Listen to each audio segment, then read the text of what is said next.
Welcome, everybody, to the first episode of my new podcast called The Hope Axis.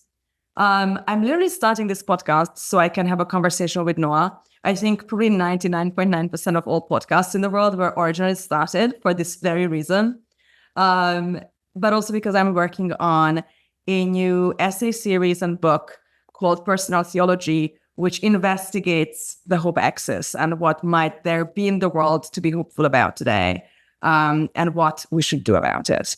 The three questions that we will be investigating in this first episode and then across all episodes, weekly and bi-weekly, are what is going on, what's going to happen, and what we should do about it. And so my first guest is Noah Smith, one of my favorite Substack writers. And before that, you were at Bloomberg. And I would imagine that you were, like, at age 5, you were already doing economic analysis in various AOL chat rooms. I would love to hear about that.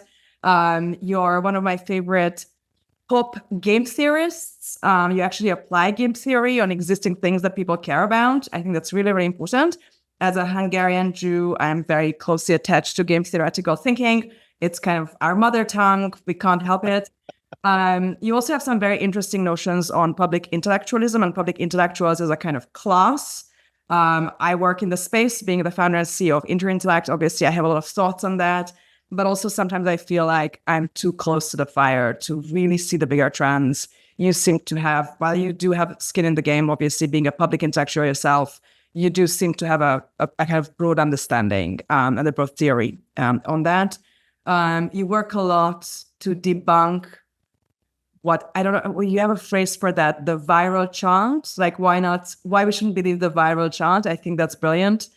And Charts, right? But yeah, the viral chant. Yeah, the graph. Like myth. You're the myth busters of Substack. I think that's great.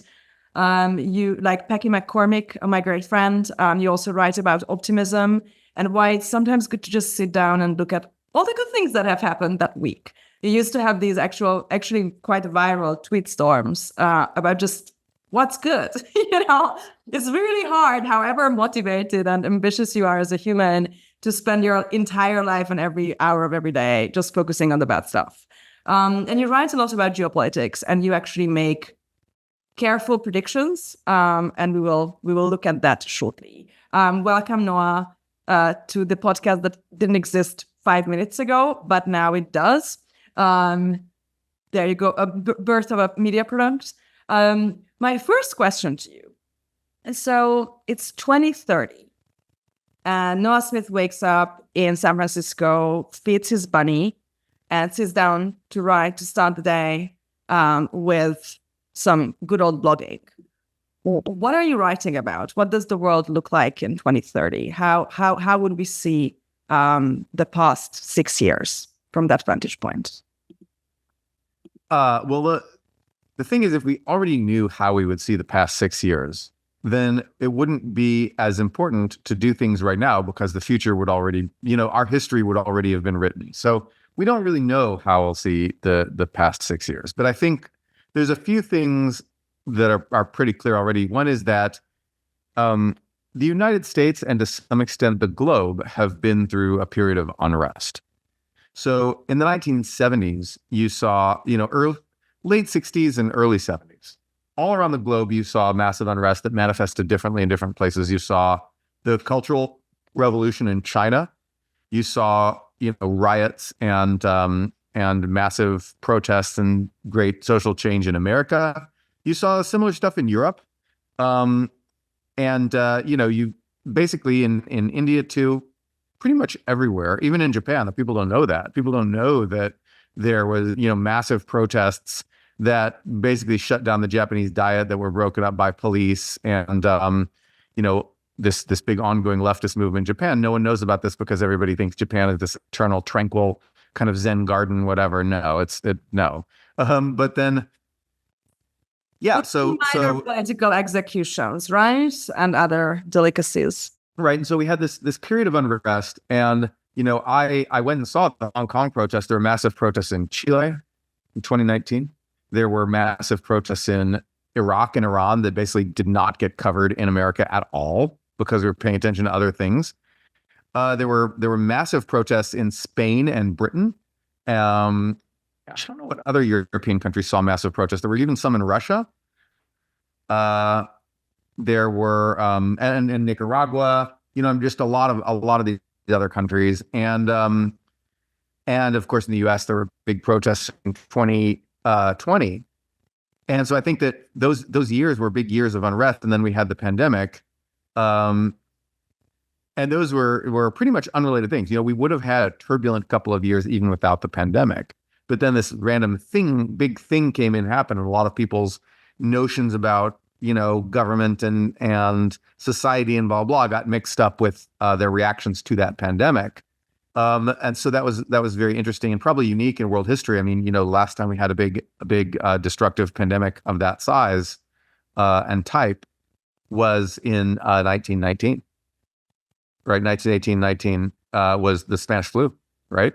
I left in 2013, but before I left Budapest, we went through our own series of political upheavals, starting basically with the recession. One of the things that I loved in a recent post that you published was, I think, just going into whether the internet is causing the unrest, right? And I am on team. Internet is a symptom and not a cause. And I loved this description of your sitting, in a Tokyo hotel room and reading about the annexation, or seeing the headline that Russia had annexed Crimea, and just seeing this word, the Anschluss, basically, and feeling a not very favorable déjà vu about the world. I definitely felt that as a Hungarian 5 years earlier, right? So for me, whilst in the wider geopolitical sense, obviously 2014 was a kind of watershed moment. On the kind of domestic level, we had gone through something similar. The unthinkable kept starting to happen and just kept happening and happening and happening. And I'm really curious whether you fault the financial crisis of 2008 as kind of the original sin moment, the serpent in the garden. I don't know what kind of twisted metaphor to use here, where everything originates. Do you go, I think you have an earlier post about 9/11. So sometimes you go back to that point where America had lost its innocence. How far can we even point to? I mean, there are so many books, 10 years, Joe Rogan interviews awarded to people who think that they can point somewhere on the timeline and say, this is where it all began. Do you have that for yourself, for your thinking? And if so, what are your reasons? Well, so I think that there's a number of things going on, but I think that the most fundamental change in our world is something that very few people talk about, which was the generation that personally remembers World War II died. That is the real thing. I just read this 3 days ago, that the biggest political shift of our times is that, and now that, with the 80th anniversary of Normandy, obviously this is becoming painfully clear. We say this is how people talk about Hitler, how people talk about the Jews, how people talk about major geopolitical powers. The generation that remembered the Second World War is gone. Right. And so I think that personal memory is important. Baby boomers just heard about it from their parents. And of course, they're retiring too and becoming much less important in politics as well. The Generation X has no memory of even, their parents were too young to have fought in World War II. And millennials, of course, their grandparents fought in World War II. And so, these people are getting more and more disconnected from that event. And I think that was really the fundamental thing that opened it up. And I remember my grandfather saying this to me. He was watching Newt Gingrich on TV in the 90s, and he, with a drink in his hand because he was an alcoholic after having fought in World War II. And so he looked at me. He looked at the TV and he said, "That man is a fascist." And at that time, now we say everybody's a fascist, but at that time, for some random Midwestern grandpa, he's in St. Louis. for Midwestern grandpa to sit there and say like, that man's a fascist, because that was a big deal to say that. And he's like, someday you're going to have to fight that, and I won't be here. And he said, it'll be your turn to fight those guys. And he said that. And, I remembered that line. I mean, he's right about Newt Gingrich. Newt Gingrich's instincts are recognizably fascist. We all have this kind of evil origin story, just not evil, hopefully. For me, it was Jörg Haider. I remember, I think it was the year 2000, and we were going to ski in Austria because Hungary doesn't have any big mountains left. And so we were going to Austria, and Jörg Haider had just been elected, and we're listening to the BBC, and they announced this. And I asked my dad, because of course I was a child, I was 15 or 16, and, this was... it seems at the time, it seems like your parents know everything. And I'm like, how is it possible to elect basically a Nazi, a dictator? And then basically, my dad had to explain to me that it's possible to democratically elect people who don't believe in democracy, and that there's this kind of built-in problem in the system. And that had kept me up at night ever since. So I think that was, I think the other big thing that happened, so the World War II generation died, and then China became a superpower. That was really, and I would argue that China is now the most powerful country in the world. I would say China is more powerful than the United States. But its manufacturing capacity is double that of the United States. Its technology level is like slightly behind the United States, but not so much that, it's going to make up for the difference in size. Its size and its potential power is just much greater. And then, of course, the United States is allies, but I think the United States is one-on-one outmatched by China at this point. And that may not have been true 10 years ago. Do you think that this will be turned around? Do you want to see this turned around? Do you want to see the U.S. again as the world leading power in your system? Well, I would, but it's not possible in the next 50 years. And the reason it's not possible is size. People overlook the importance of size because of, I mean, I'm going to be perfectly honest here, racism. The idea that, oh, that country's big, but they can't do all the things that we can do because their race is not as good. And we don't like to think about, like, I think about this a lot, and I tweet about this a lot. I remember when Harari was talking about how all the wars of the future will be, fought over data. And then 2 days later, Russia invaded Crimea. And then I was like, yeah, I don't think this is about the data. I think this is about sea routes. It's the same with population size. Like I don't think it's racism. I think it's like cultural exceptionalism that we look down. We are a little bit of, I think we are philocrats in the West. We think that a small handful of very smart people can do things. We go and watch Oppenheimer and celebrate the little group that made Barbie and then sold it to billions of people. We don't like to think about how the number of people matters. And it's really weird that it's the fertility crisis that brings this thinking back. I love that quote that India has more honors students than America has students. Right. Yeah, I think that's kind of the statistic that matters. So we disregard the fact that the population of the United States, which was essential in the organized W2 production, will not be sufficient to compete if it came to that. By the way, the power of the Soviet Union in the Second World War also depended on its size, right? That it could just send so many people that Germany didn't have that many people. Right. Yes. And so, that doesn't mean the Soviet Union still had to have technology and production that was good enough, right? But had Germany been the same size as the Soviet Union, Germany would have won the war. They just would have crushed the Soviet Union. They almost won the war as it was, being a third their size. Like, it's very hard to win 3 against 1. And United States versus China is 4 against 1. China will beat us in a one-on-one war. I don't see any question about that. Because wars always last longer than you think. people say, oh, well, our forward deployed missiles are very slightly better than their forward deployed missiles. Man, that'll be gone in 15 minutes. And after that, it'll be a war of production. And China's entire society and economy is oriented toward production. And even if we did the same to our society, we're 1/4 the size of them. We just don't have the size to beat China. And do you think that only an open war? Because this is hypothetical. Pardon? This depends on there being an open war. Right. I mean, I think that there's a chance that there will be. I think that there's a good chance that there will be. I would say 50-50 at this point. And so I think that if that happens, the United States will have Japan on their side, but I don't think that will make a decisive difference. I think that having India on their side might make a decisive difference. Okay. Especially if India can improve its manufacturing capacity, because India is really big.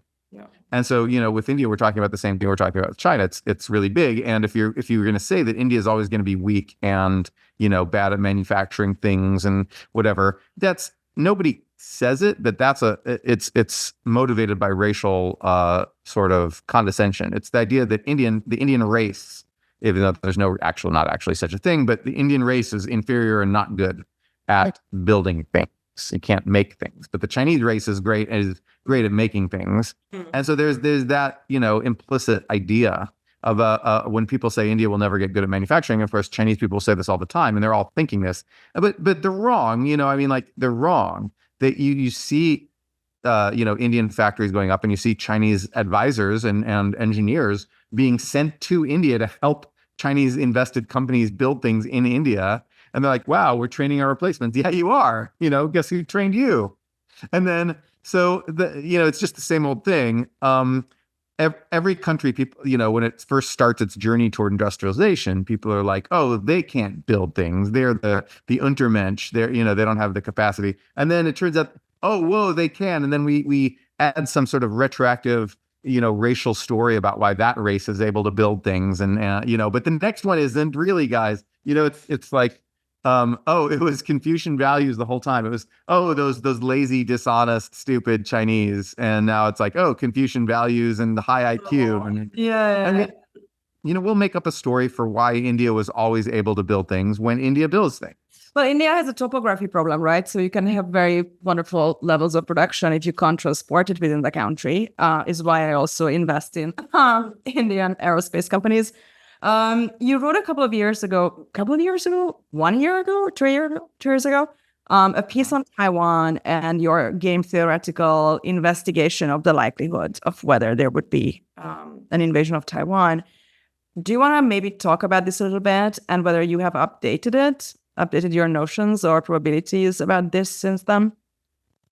Yeah, I think that, so I haven't really updated much in the last year on this. I haven't seen much to tell me that anything is different. Okay. Taiwan is not going to just lay down and surrender to China. They don't want to be part of China. They really, really, really do not want to be part of China. They will fight. They have some divisions, but they will fight, just like Ukraine, right? Ukraine had, Zelensky was supposed to be a pro-Russian guy when he was first elected. But how'd that turn out? But then people were very surprised that Ukraine fought, and people will be surprised that Taiwan fights. That doesn't mean Taiwan can win. China is being extraordinarily cautious. If China were Russia or Germany or, old Germany, not modern Germany, but like if China were, any of these countries that, they would have invaded by now, or old Japan, they would have invaded by now. Win or lose, they would have tried. And then if it failed, they would have just done it again the next day, tried again. And they would have just kept trying because they would have said, okay, well, you know what? 51% chance we can win. I like them odds. And they would have gone for it, right? I mean, look at like Russia is like, okay, well, we'll probably take Ukraine. Go for it, guys. So they did. And then, that's not the only time they've done that. They've done that a lot of times before. Russia is pretty reckless in terms of starting wars. More reckless than the United States, for sure. And the United States is much more cautious. I think China is more cautious for a simple reason, which is that China's really big. And so for China, internal stuff will always be more important than external stuff. Russia is not as big compared to Europe. Europe is bigger than Russia. especially Europe and Asia, because Russia borders Asia as well. Europe and Asia are much bigger than Russia.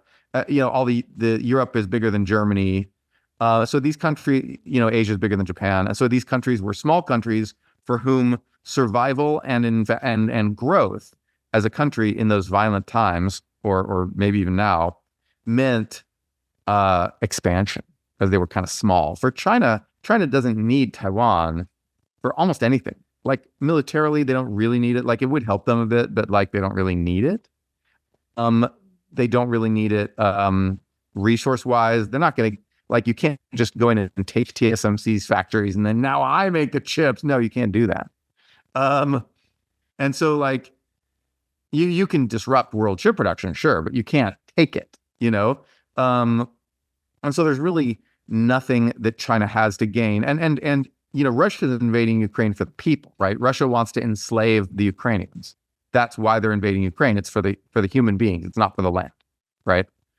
They want to, and this is how Russia works. Did you see my thread the other day? It's also for creating a buffer towards NATO. It's also about the sea routes. The people, but maybe more complex. That's true. It's not nothing, right? The land isn't state. Let's put it that way. The land isn't nothing, but then I think fundamentally the idea is that if you can bully and smack Ukrainians into saying, okay, I submit, I'm a Russian, and then put Ukrainians on the front line of a campaign against Poland, that's what you really want. That, as Russia, like that's the idea. The idea is to have the Ukrainians be slave soldiers against the Poles. That's the game. Okay, I look forward to reading these. Have you written about this already? Because I wrote a tweet thread about this the other day. So hold on, let me I can read that out loud. Hold on. Let me find that. We're going so meta. We will read up tweets from I know, right? Twitter. All right, so I saw a story on our podcast that doesn't exist really, but it now does. Right. You want me to read it? All right, so I saw the story about Russia sending young Africans to die in its war against Ukraine.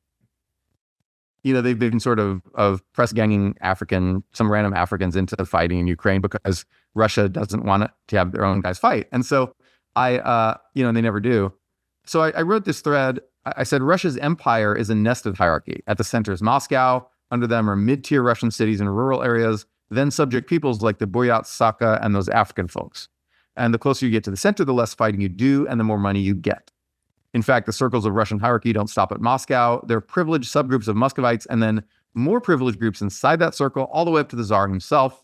The principle still holds. Closer to the center means less fighting and more money. The advantage of this organizational structure is that the more power you have, the less likely you are to ever suffer negative consequences from adverse shocks or bad decisions. All the losses from failed wars, bad economic decisions, etc., get taken by the less powerful. And I made an analogy of this to the Japanese keiretsu business groups in like the post-war period, but I'll skip that. But I said back to Russia, the strength of the system is that the elite don't revolt because they're not taking the consequences of bad decisions and shocks. The downside is that the people lower in the hierarchy, the slaves, have a huge incentive to revolt. And this is why Russia's empire is very stable most of the time, despite making a bunch of bad decisions, because the elite never revolt. But it's also why the empire occasionally fails catastrophically, like in 1917 and 1991. Bottom-up revolutions are less frequent than elite revolts, but far more damaging to the empire. In fact, the current independence of Ukraine, the Baltic states, and even Poland is a result of the last big collapse of the Russian Empire. Those were Russia's subject peoples under Soviet communism. They revolted and escaped the system. The Ukraine war fundamentally is Russia's attempt to reintegrate the Ukrainians, or as many of them as it can grab, into the imperial hierarchy. No sooner is a piece of Ukrainian territory conquered than its people are drafted and sent right to the front. The Russian imperial system also explains why Russia is so violent and warlike. The elites who make the decision to go to war suffer few to no consequences for failed wars unless there's a rare collapse.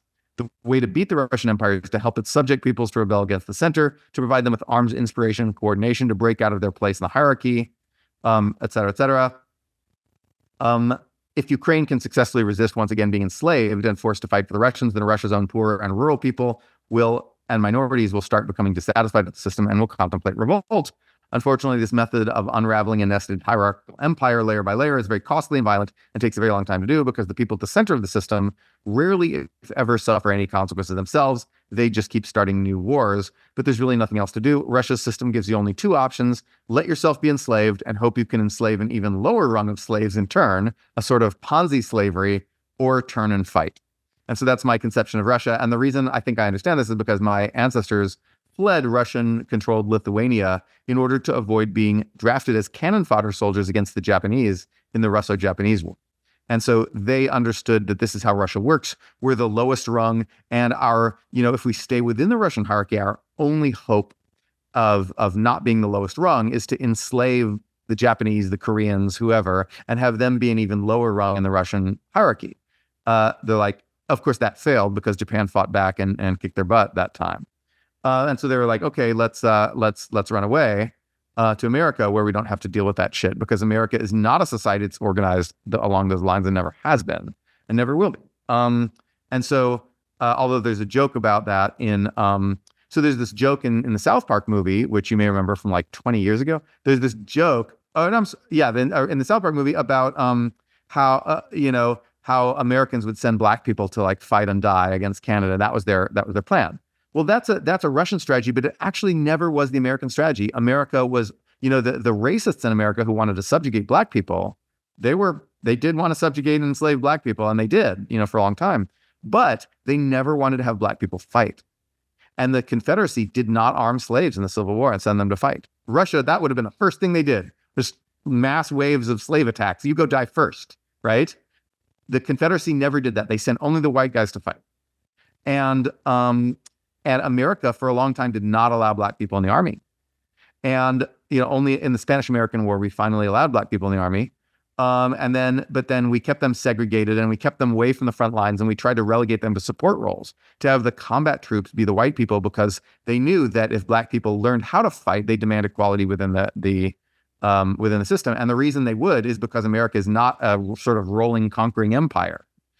So if it were Russia, they would have armed the black people to fight and then had them fight eternal border wars trying to take over Canada, Mexico, Cuba, whatever, at the front, and then try to Ponzi enslave another group of people to be even lower down on the thing. That's how Russia works, but America never worked that way, even when we had slavery. Right. And so, I love your argumentation. I think this Ponzi slavery thing resonates a lot because I'm Central European, right? So we kind of have both influences. So you have the Western democratic tradition, Kantianism, Hegelianism, whatever. And then you also have this, you can see it in Central European politics, right? This almost schizophrenic internal conflict between the two worldviews. And sometimes it's in the borderlands that you really can see it's the same with immigrants into the US, right? They embody this conflict because they have seen one and they choose another instead. Right.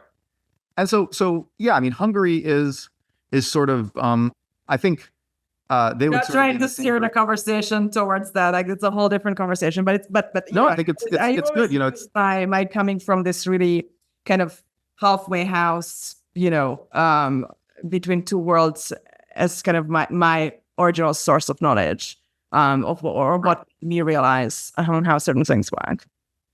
But like this was 1954, right? This was the Russia saying, Hungary, you are part of our empire and you can't break away. Even if you are notionally communist, we're not going to let you break away. We're going to just send the tanks because it was, Hungary was meant to be the lowest rung. What's interesting about, Poland, I think Hungary is sort of in the same basket as Poland here. And I think that Poland is more important because bigger, and it was traditionally a rival for influence within the Slavic world to Russia. And so, or to Muscovy back in the old days. And so, if you look at Poland, under the communist system, Poland was poorer than Russia. Poland was poorer than Belarus. Poland was a poor place. And it was kept poor intentionally by the diversion of resources to the center and by, central planning saying you will have less than us.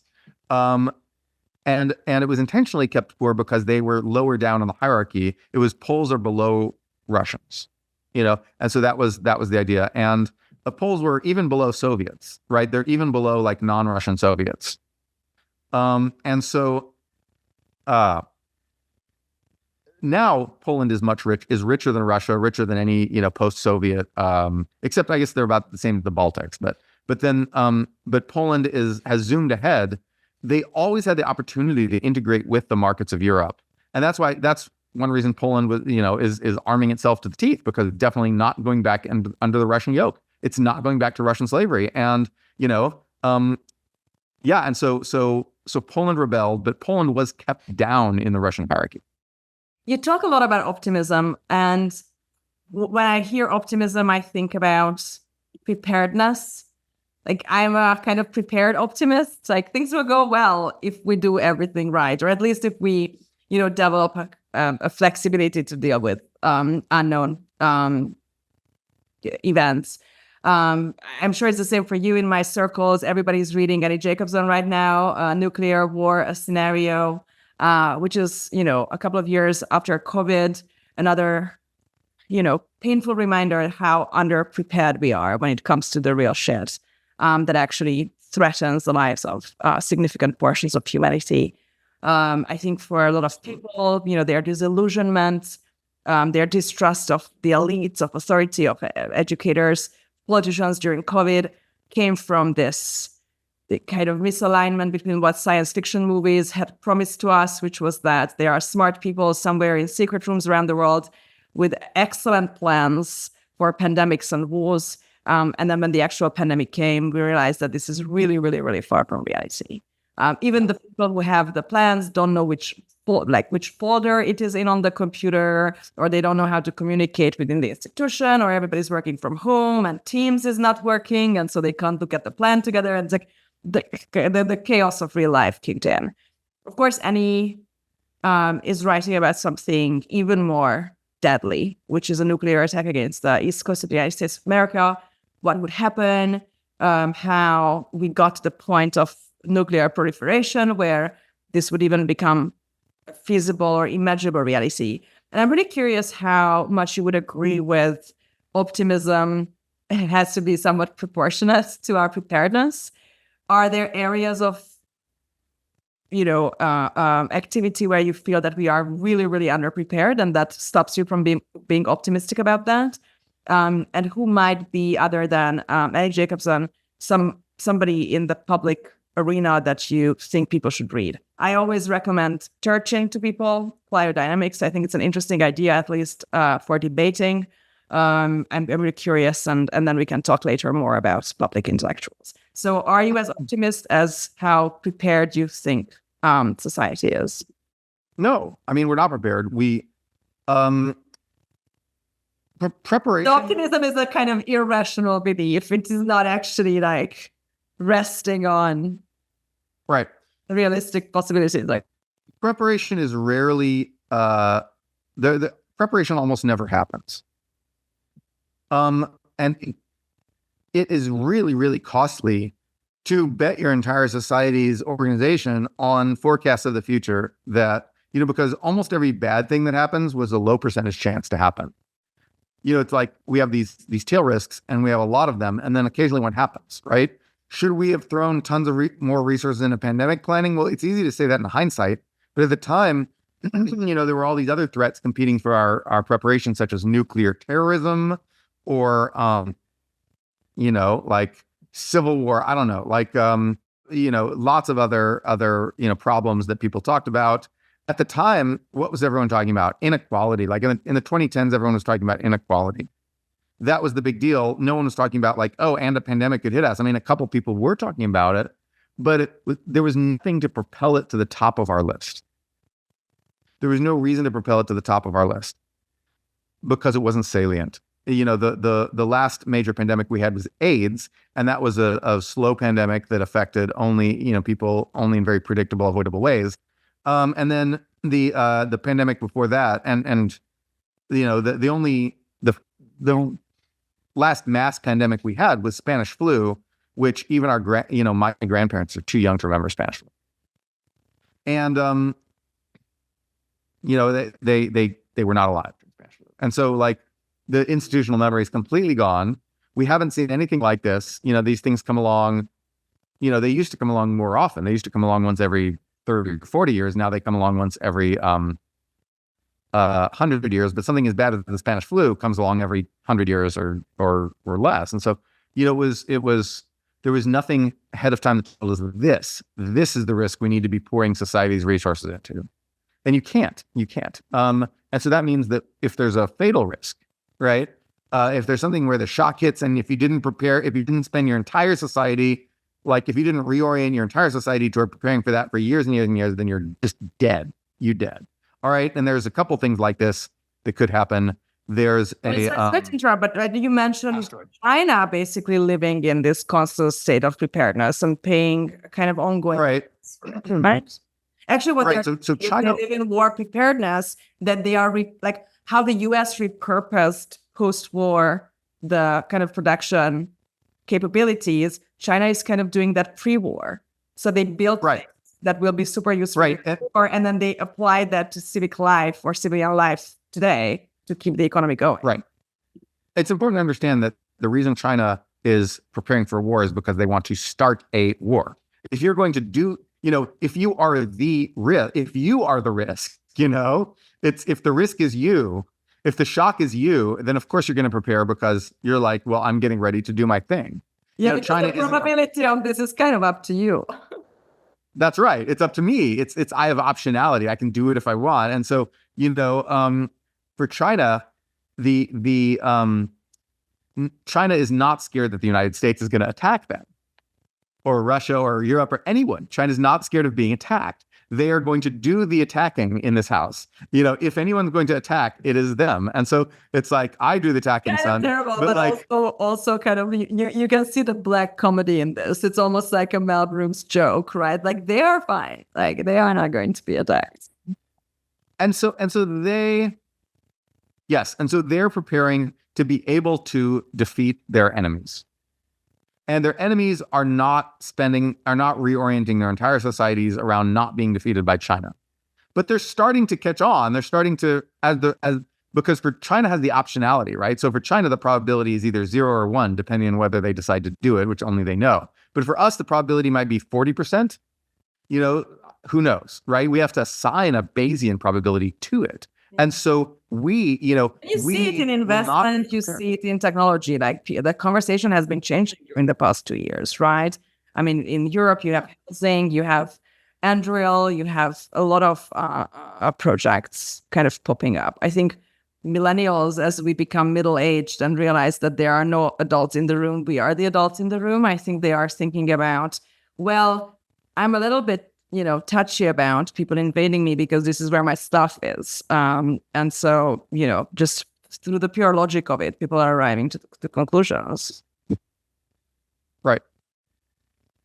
So, yeah. And so I think, what we're doing is we are hedging. You don't bet the farm when you hedge. Hedging and preparing for a thing that you're going to do are fundamentally different activities. We are hedging because because we're on the defensive. The strategic initiative lies with China. They get to decide whether a war happens, and we don't. We must merely react if it does. And so that's really what's going on. And I can say we need to prepare more, but I know that no matter how hard I say that, no matter how hard you say that, no matter how hard anyone I know, Paul Krugman says, who knows, right? Any mainstream, pundit, anyone, Wall Street Journal reporters and Washington Post reporters and CBS News anchors and Fox News anchors and who knows what, right? We are not going to prepare as much as if we knew for a fact this was going to happen, or if it was something we were intending to do ourselves. What do you think, say for an actual, intelligence school or satellite image of war preparations, which you can debate away, you can question, whether that's counterintuitive with what it is, whether the image is too grainy, or they are just doing it as a form of deterrence. Like, you can argue with all those things. Like, what is, say for an actual attack, what is something that would make people kind of come to terms with the probability of 40% and take it seriously? I think that simply showing China's war preparations. So the Ukraine war made Americans realize that war is back on the menu. War is back on the menu, boys. Like we knew that this was now a thing. War in the West, or like the Western like zone of interest, right? Not quite, because 9/11 didn't make us realize this, and that was war in the West much more than that was war in our backyard more than you go to the Middle East. I would argue that the last war in a Western zone of interest was the Yugoslav wars, right? And that ended in 2000. Like I lived next door, so I remember. Well, yeah, but okay, but my point is that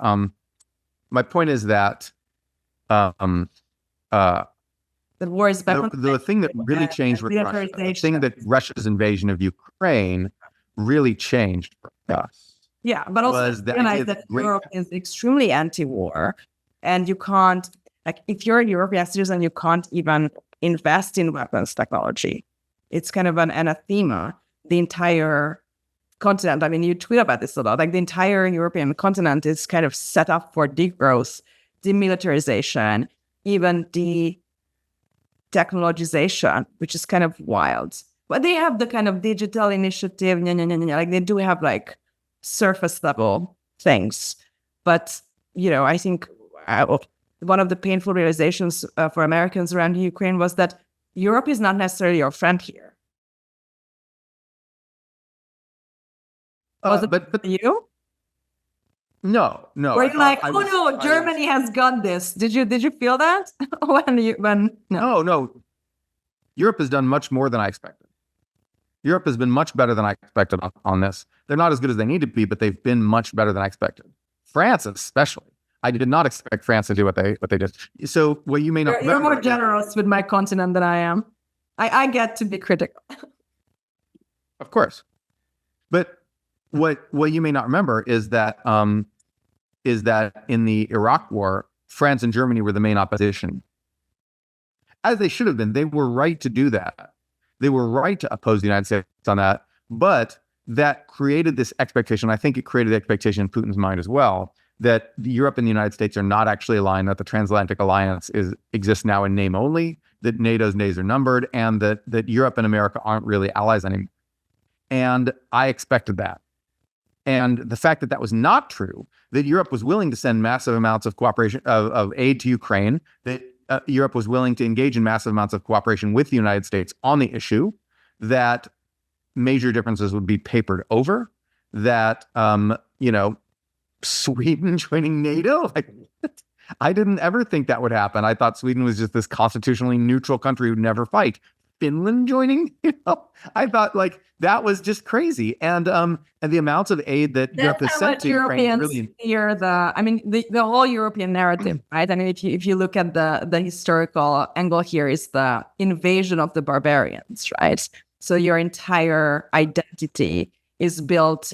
You have that from Homer, you have that all through the Middle Ages, you have that with the Ottoman Empire, but before that, the Mongols. There's always like somebody coming in from the right. Right. And so I think I felt that with my from the right fans, that this irrational medieval gut feeling comes up that and I think then that's a different question. And to me that was now I have a question for you. Yeah, tell me, Anna. My question is, traditionally in the European mind, who's scarier, the Middle East or the Russians or the steppe people? The like Mongols on horses or like, Muslims with like cannons? Who's scarier in the European mind? I would say the Russians. You'd say the steppe people are scary. Because so for a lot of European countries have a very significant Middle Eastern population. And I don't think that religiously you have otherness, but on the level of citizenship, no. Not to mention that historically, I mean, you can decide how much you count the Ottoman Empire as Middle Eastern. You have had, up to the siege of Buda at the end of the 1600s, and then of course the Balkans is a different story, but in Central Europe, you haven't really had confrontations with Middle Eastern powers. I mean, to us, that's Homer. Sparta. It's like a really, really old Trojan War, like Rome versus Parthia. really, really old. But what about the Ottomans? I mean, the Ottomans were a big threat as recently as the 1600s. I would ask somebody from Greece or Serbia or Bulgaria. It's because for Roman Catholic countries, I don't think that the Middle East feels like. I'm not going to speak about the Protestant countries because that's not my expertise. But in Roman Catholic countries, it's not it seems less of a threat, I think, than in the Orthodox countries. You should ask them. It's really interesting. I've read about how much Russia fears the Middle East, and that was very, very interesting to me, because if you read Tim Marshall, it's all about kind of the western border and the North European plain and the fact that there are not enough mountains to keep people back. And so, Moscow has to be deep inside and create these strategic depths. And then you have to fight during the winter to keep out Napoleon and Von Paulus, and everybody have to be really willing to sacrifice your own population and just starve out Leningrad. All great strategies. Marshall, for instance, obviously argues that these are strategies of despair because the kind of topography of Europe does not allow for Russia better self-protection. But then there's also the argument that from the bottom, they fear the Middle East very strongly. And so a lot of the kind of flexing toward the West is out of a fear of them. I think everybody in Europe is afraid of being invaded from somewhere. It's like you'll feel your own weaknesses. And if you look at Hungarian politics, one of the reasons why Hungary can get away with basically half-assing both being a friend of Putin's and Erdogan's and basically any liberal system ever existed, and also the EU, is because they know that they are strategically so important as kind of the far outpost or the frontier country that the European Union will not want to lose Hungary. At least this is what Hungarians are playing for. That they actually can get to be the naughty child and do whatever they want internally, as long as they don't have external debt and they remain at least to some degree a buffer against the liberalisms that are rampant beyond the EU. It would be a very interesting kind of Chekhovian investigation of who is afraid of who likes who and who is afraid of who, and it would be like a circle. Like a circle jerk, geopolitical circle jerk. I think it's very rarely mutual. And it's very interesting to me that you say that internally, and you see this in America today, all these Gaza protests. I mean, yes, of course, it's really important. The question is very, very important, and young people should have an opinion about it. But is it really the most important geopolitical kind of boiling pot? I don't think so. There is a kind of, this is what Adam Curtis's hyper-normalization is about. And this is what, Russia and other illiberal systems are doing so well, where they create this sleight of hand. They distract you. There is something either noise or something is positioned as the big question. This is what Orban is doing with, pretending that Soros or the Norwegian fund or gender studies, are the big enemies of the people, and they can just get to do sub rosa, whatever they want in the meantime. So I would probably look at that. So I would say that Hungarians or Europeans are more afraid of Russia, but I also want to say that I don't think that's correct. Right. What do you think? So I think that it probably varies country to country. I'm thinking of who are France and Germany more afraid of. And so I think that in the European elections, the French from North Africa, probably, right? French are most afraid of themselves, right? The French mind is constantly striking against. French are afraid of anything. You think they're not afraid of anything? That's because you like Macron. You are fanboying Macron. No, I think that the French are just crazy. Look, the French approach to war is charge the guns and die with style. Oh, on the barricades. I don't think. Yeah, just like I'm gonna die looking good. Oh. That's the French approach to war. Maybe in the middle of Marseille or Paris, but the small town bourgeoisie from which actually Macron is from where he's coming, is very, very powerful. Anyway, Right, but I want to send you on a field trip in France and just interview the local mayors in these small, cute towns. that would be cool. I have one How boulanger. could I speak the language? Hey, How could I speak the language? you will use Google Gemini in your ear and Scarlett Johansson. Yeah, fair enough. Yeah. Tell me who people should read other than you, and maybe, Jacobsen, Turchin, a couple of names came up, maybe Krugman, to put things into perspectives for them. I mean, you spend some of your time critiquing the public intelligentsia, to my mind, very laudably and impressively. But you're also debunking people, especially those who are feeding kind of half-baked research results to the public. Who are the cool guys? Who should people read? And who might be a couple of people that you think are too much in the limelight right now and we should approach their stuff with caution? Well, okay, so I think that's not the right question to be asking. Okay. Please correct my question. You're already debunking a question. I love it. Right. So the thing is that we've gotten into this pattern of thinking that there are smart people and there's smart thinkers and dumb thinkers. And we should embrace this, read the smart thinkers and then avoid the dumb thinkers. How does Taleb call them? The intellectual yet idiots? Do you remember this from Taleb? That's not what I'm talking about. Unrelated. Okay. So the idea that we have is that we have this idea that you should read the smart people and ignore the dumb people. That's the wrong way to think about it, because that will have two problems. Number one, the people you think are the dumb people will occasionally say smart things that you need to read and pay attention to. And the people you think are the smart people will occasionally say dumb things that you take for granted because you trust them too much. There's one smart person and it's you. That's what you got to think about. And the degree to which other people are smart or dumb is on a sliding scale. You have to, so I get things wrong, right? I get things wrong. I say dumb things. It happens. I don't, sometimes I critique myself, but I can't be relied upon to critique myself. No one can. Someone else needs to critique me and tell me when I've gotten things wrong. Okay. And the same is true with every single thinker out there. I can't make you a list of the good thinkers because they all get shit wrong. And I can't make you a list of the bad thinkers because they all occasionally get something right.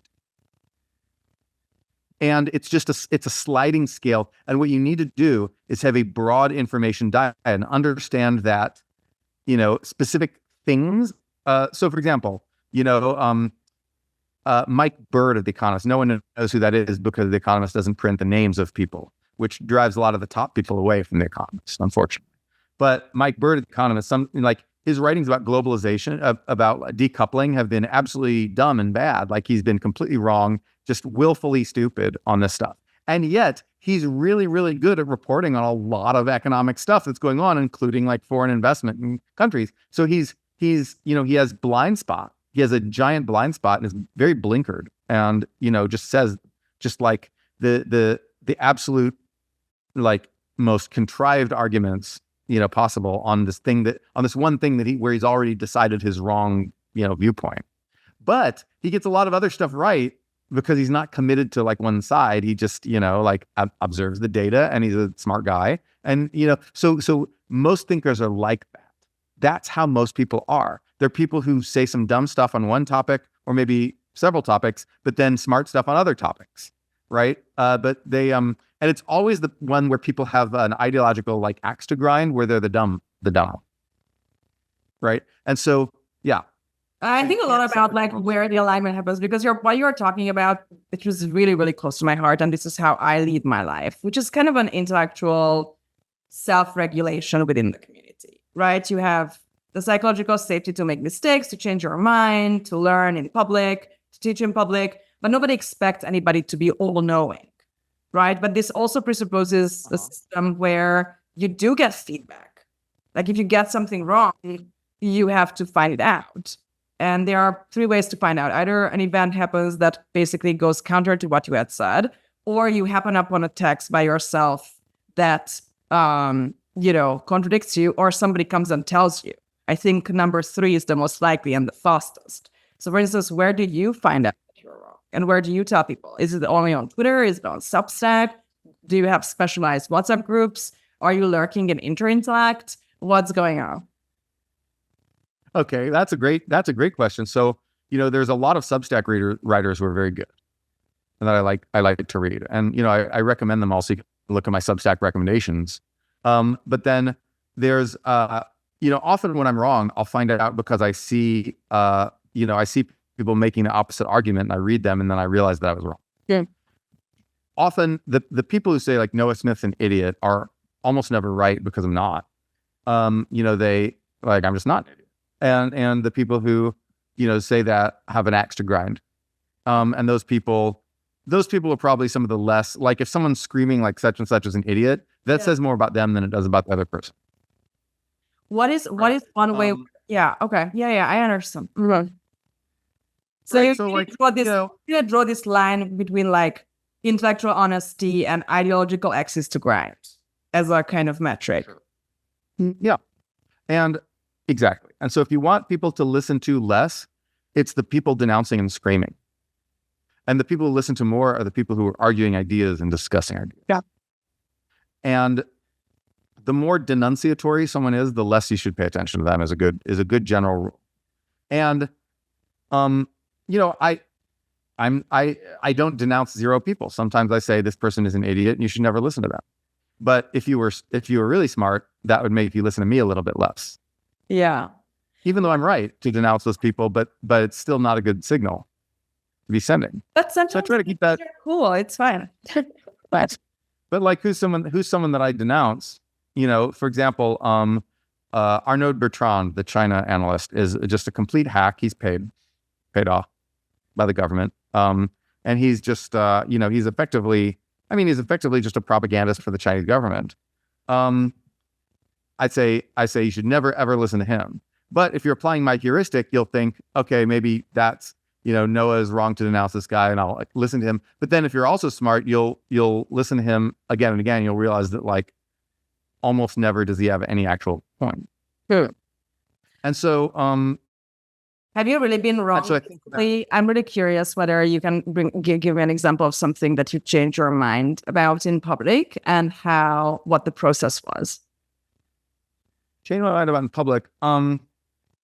Well, I think a lot of those things have to do with the macroeconomic shift in America. The fact that we went from, we had this surprise inflation, and a lot of the ideas that a lot of us had about the economy were predicated on the idea that inflation was inherently low and stable and would remain so.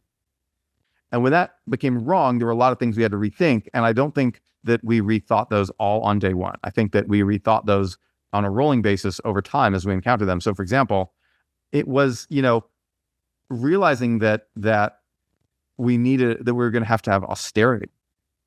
For years and years, I argued against austerity, more fiscal stimulus, and I think I was right to do that then, but the macroeconomic environment changed a lot. And now, higher inflation and persistently higher interest rates will increase interest costs for the government.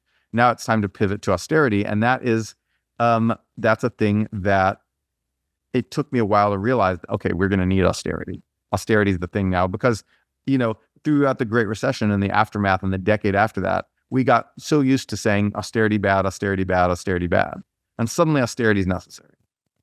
Well, the world changes. And we don't always instantly recognize that it changes. But now I've recognized that. And I know that unfortunately, I hate austerity. I don't want it, but we need it now because of interest costs on the debt. Yeah. Because if we just print money to pay those interest costs, then we're in big trouble because that's going to exacerbate inflation a lot. Well, I understand.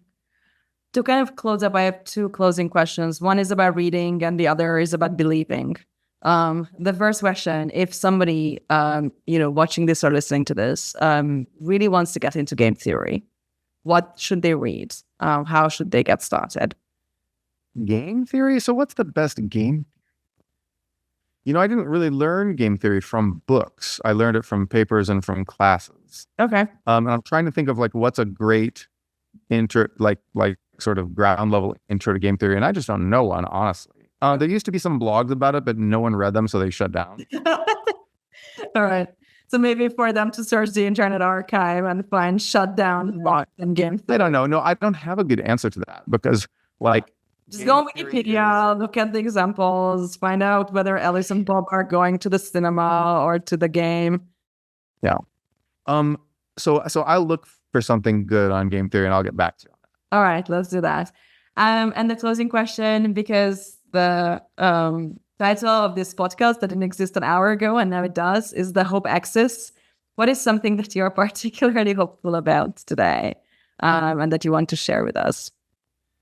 Oh, well, I mean, I think that the clean energy transition is now unstoppable. I think that technology... You wrote a great piece on this a couple of days ago. Everybody go check out. Thanks, yeah. And so I think, and in fact, I read a lot about this. I think that all of the climate doomers are stupid because, yeah, things are going to get a lot worse, but we now have we have a solution in hand.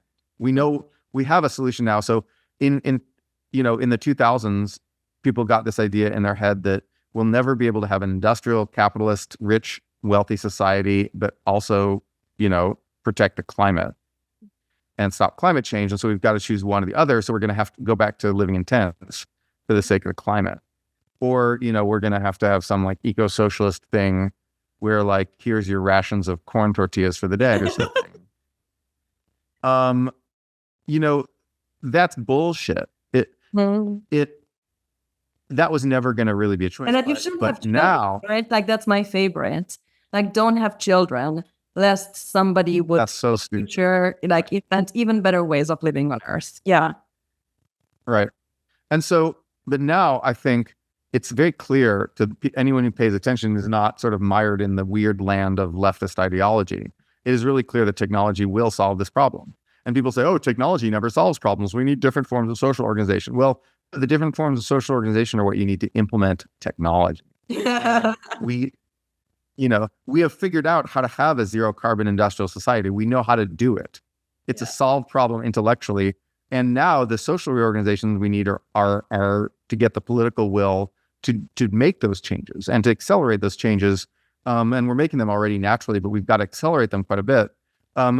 But so there's work to do. It's not like just, some company is going to solve it by selling us a better product.